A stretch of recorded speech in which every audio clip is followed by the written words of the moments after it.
start with the ingredients. We require 1.5 cup of maida or all-purpose flour, a pinch of salt, half a cup of water, and about 2 tablespoons of ghee or clarified butter. So now we're going to add the maida, the salt, the ghee, and we're going to crumble this mixture till it resembles some breadcrumbs. Basically, we want the ghee or the clarified butter to coat the maida very, very well. This is very important. Now, you can also use vanaspati instead of clarified ghee or butter. And then you're going to slowly start adding the water and make this into a nice dough. About half a cup of water should suffice. And once our dough is ready, we're going to cover and keep it aside for at least 30 minutes. This too is very important, that the dough is kept aside for at least 30 minutes. Now we're going to prepare a coating of half a cup of cornflour and 1/4 cup or 1/4 cup of ghee or clarified butter or vanaspati. You're going to whip it till it resembles some whipped cream. Now, after the dough has sat for about 30 minutes, we're going to make this into 6 even-sized balls.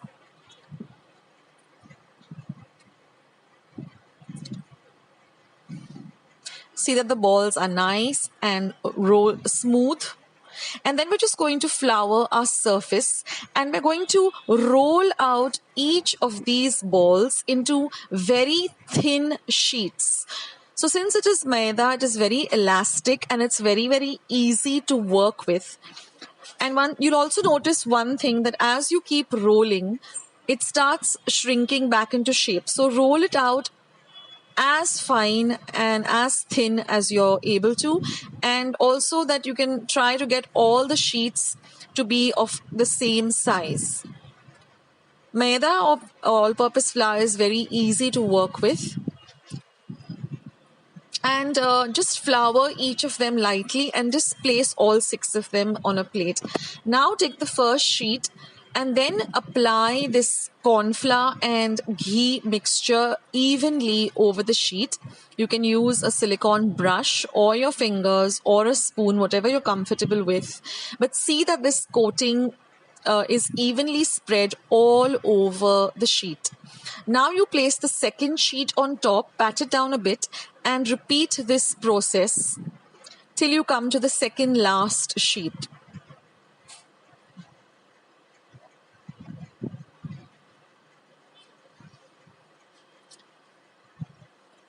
Now this reminds me of puff pastry, and I guess it's a similar process, although in puff pastry they use butter. So here we're going to be using corn flour and ghee, and this really works very, very well. So this is basically a puff pastry recipe, and you can use this for so many other recipes that require puff pastry.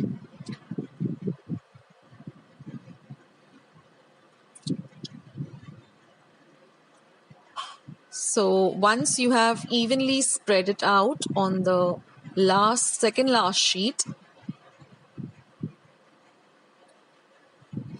we are going to place our last sheet, and then we're just going to roll it out very lightly. Don't press it down too much, just very lightly. And because we want those layers, that's very important for this recipe, for the chirote. So don't roll it out too fine, just with a very light hand, just roll it out.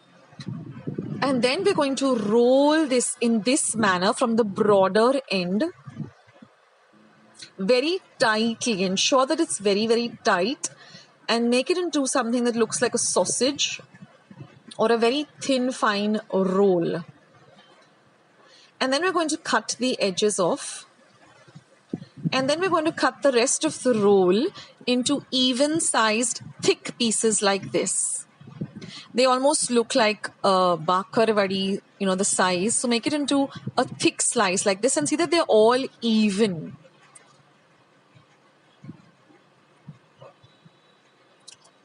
You can also already see, the layers that are going to come on your chirote once you deep fry them. And then just pat them with your hand and just roll them very lightly like this. We don't want very thin ones. We want them to be a little on the thicker side.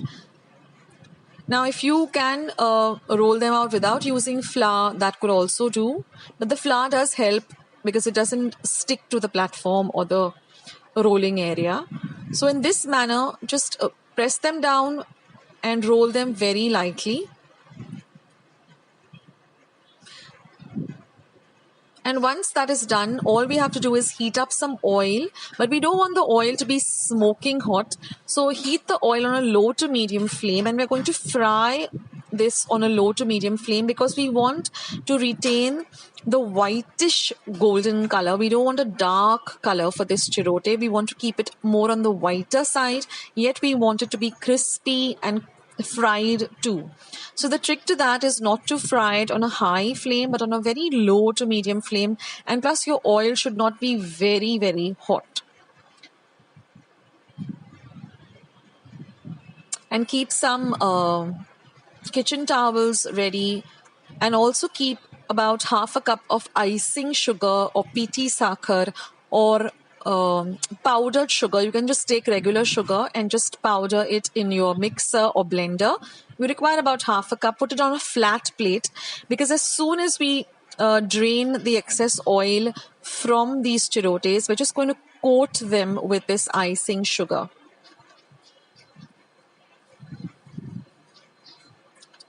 So in this way, we're going to fry them. And while they are warm itself, we want to coat them with the icing sugar. And these chirotes are so delicious and they are literally a melt in the mouth.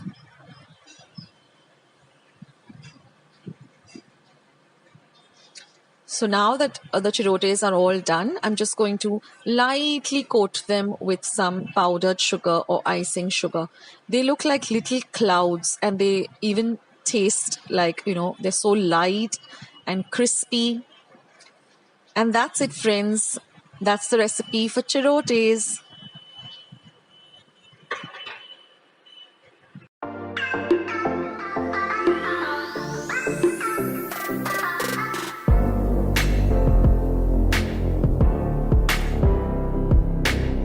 Everyone, and welcome to Akshata's Recipes. Well, I hope you enjoyed watching today's recipe. I hope you give it a try, and if you liked it, then don't forget to give this video a big thumbs up. Don't forget to subscribe to Akshata's Recipes by hitting the red subscribe button that you see just below this video, and once you have subscribed, click the bell so every time I put up a new video, you'll be the first one to know. Thanks for watching this video, guys. I'll catch you in my next one. Bye!